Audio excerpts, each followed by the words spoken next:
Hi! In front of me is CUBOT tablet tab 10, and today I would like to show you how you can block app notifications from chosen apps on this device.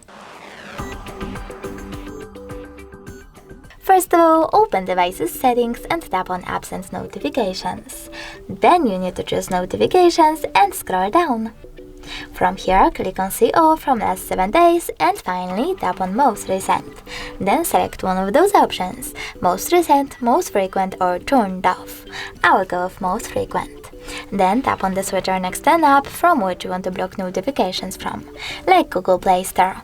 As you can see, all notifications from Play Store are now blocked. If you wish to enable them, just click on the same switcher. You can always just tap on one of your apps over here instead and manage all notifications from here.